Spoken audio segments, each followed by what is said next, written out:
This was interesting. A floating target. This would require coordination, balance, and timing. John was sure the dots would be lost, but he was happy to guide them to triumph.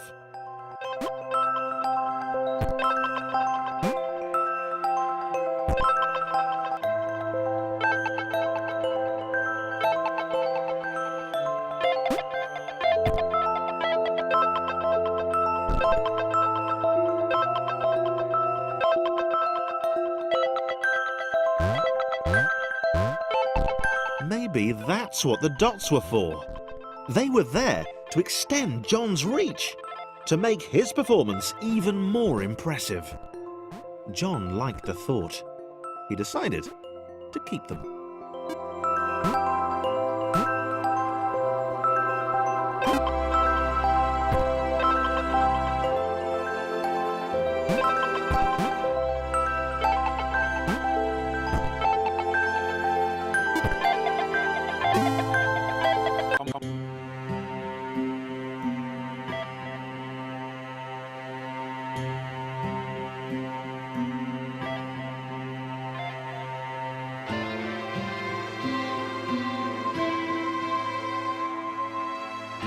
So, this was how Claire would die.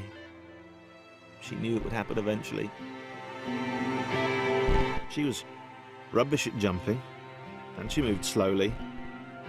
She felt a little like her continued existence was breaking some kind of natural order. The crumbling pillar was a dramatic death, she supposed. Wait, what? Claire couldn't shake the feeling that she was not, in fact, dead. It was at that moment that Claire realised she had superpowers.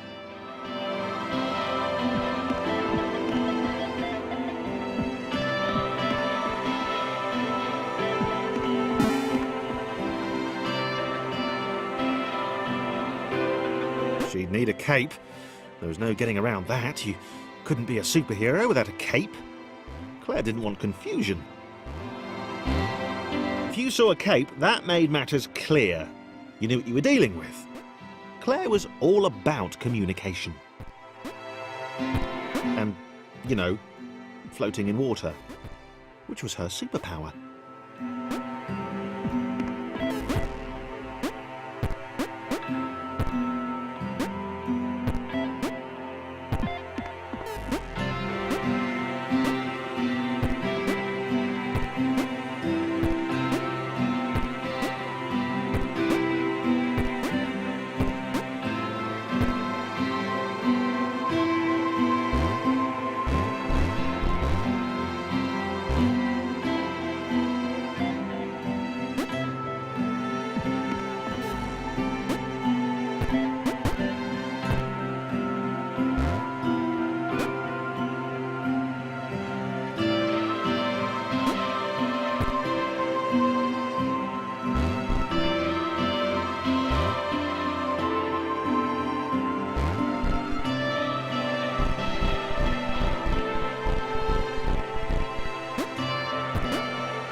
Right, fear not, my skinny friends, for I am Claire, and I will save you.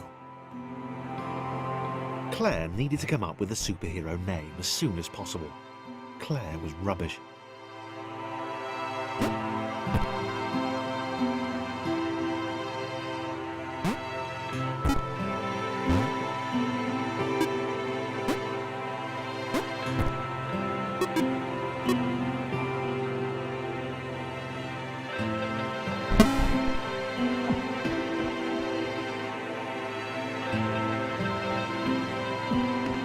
Claire arrived just in time, which was, of course, the perfect moment for superheroes to arrive.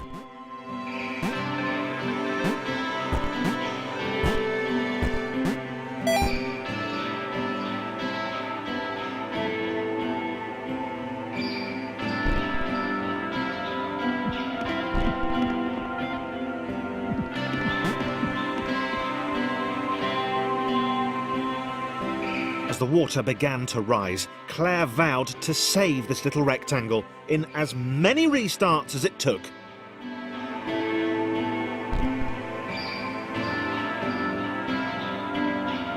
Claire wondered if Thomas would make a good sidekick.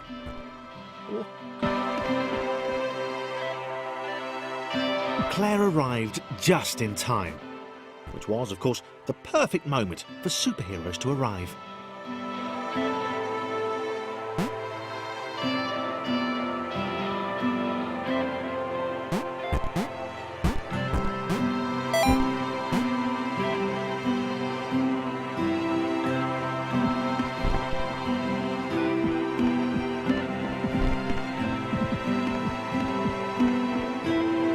As the water began to rise, Claire vowed to save this little rectangle in as many restarts as it took.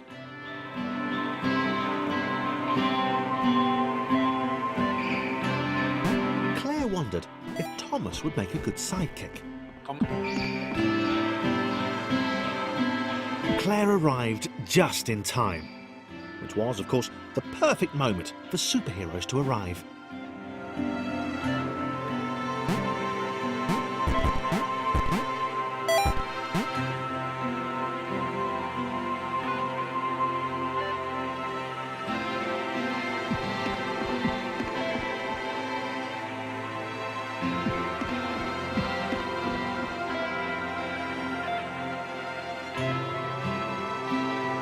As the water began to rise, Claire vowed to save this little rectangle in as many restarts as it took.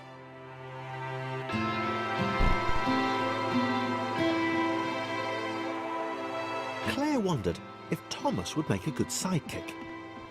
Or was she more the lone Avenger type? She liked that. The sole hero in a world of rectangles and conveniently placed pools of toxic water.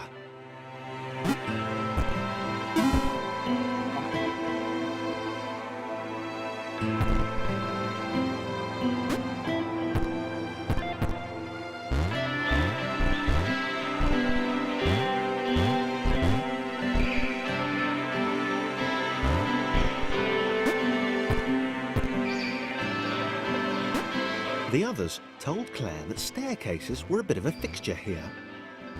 Claire wondered why the world made it so difficult.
Probably needed a nemesis, a villain who would show their true colours at the worst possible moment, hurting all she held dear. Chris was the most obvious choice. He seemed stroppy enough, and his jump was so pathetic that it conveniently avoided Claire's insecurities. Yes, Chris. Diabolical Chris. The fiendish Christopher.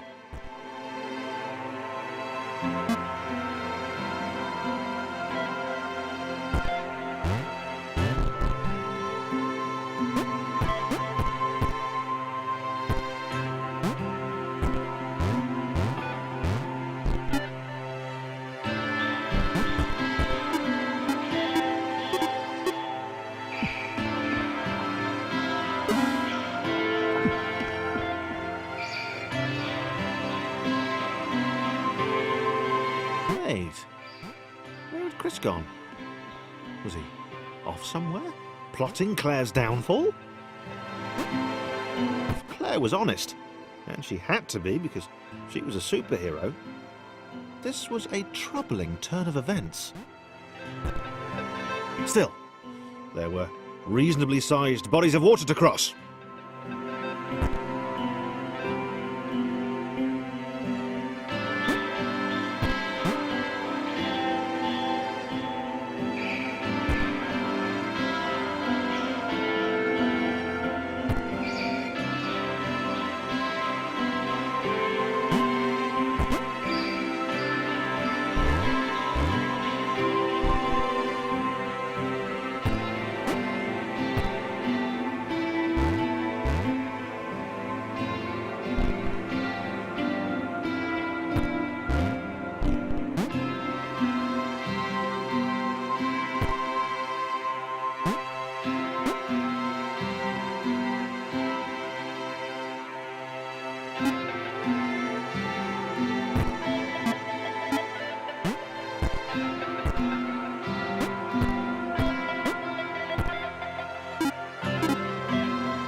Platforms over water, eh? Claire's newly heightened senses told her that there were multiple paths across with various possible configurations of the little posse.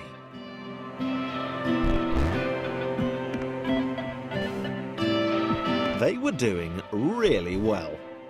Claire hoped she could get them all across. John was fully aware he could do this alone. Thomas hoped he'd never have to.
Claire was alone, which was odd, because she wasn't meant to be alone. She needed to be where there were rectangles to save. Being the only superhero in a given space kind of defeats the object. Spikes? That was new. Claire avoided them. She decided they were most likely her kryptonite. Not the rubbish red kryptonite either, the proper radioactive green stuff.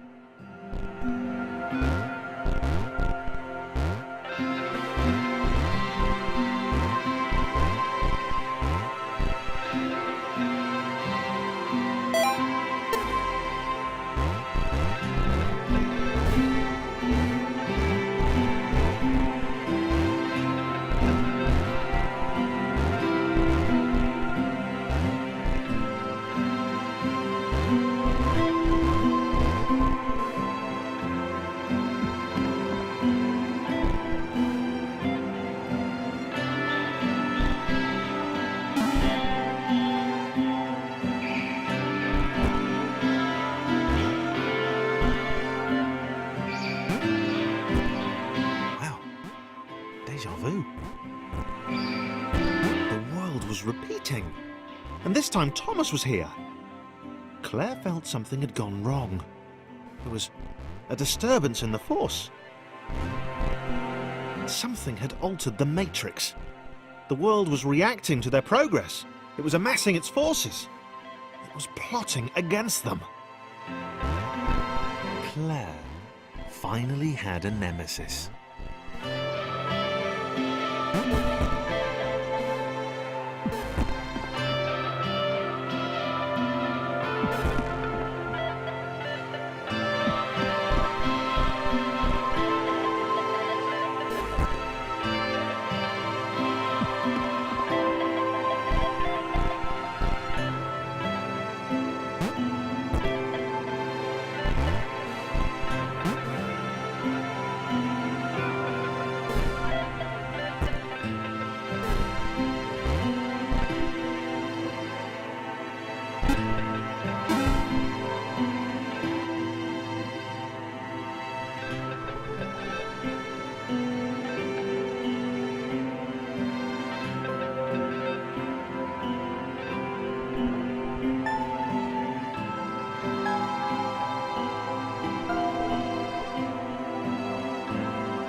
Laura was pleased this one was behind a wall. Maybe he'd never know what she could do. Maybe they could just have a conversation, hang out. As long as he didn't find out what she could do, which would never happen so long as they stayed separate.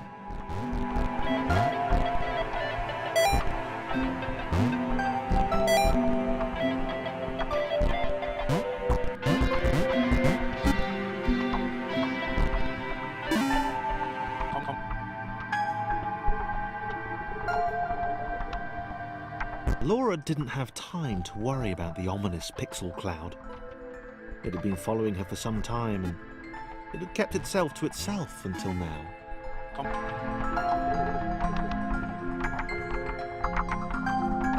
As the square, who had shyly introduced himself as Chris, bounced atop Laura, she began to worry that he was just using her like all the others had. They'd all bounced too, and then they disappeared when her back was turned.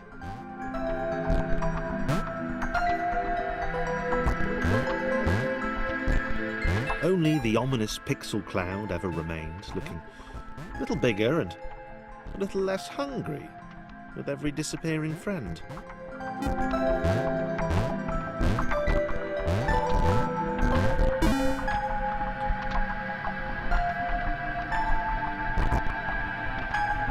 With every bounce, Laura found herself less and less irritated by Chris. She started to miss him when he wasn't there, on another platform or something.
Wonder what he was up to.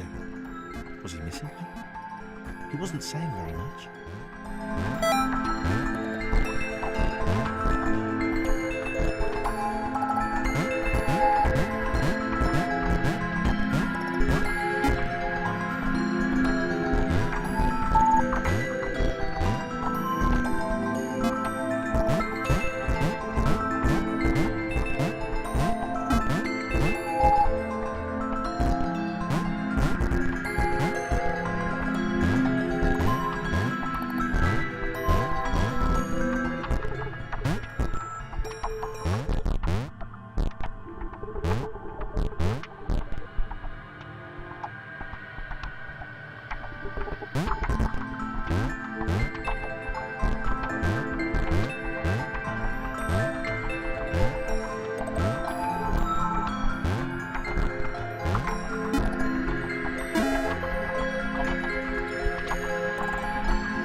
was in love.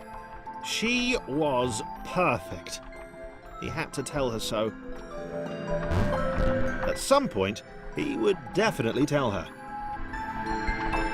Probably best to wait for a moment the large, ominous pixel cloud wasn't about, though. Yeah, probably best to wait.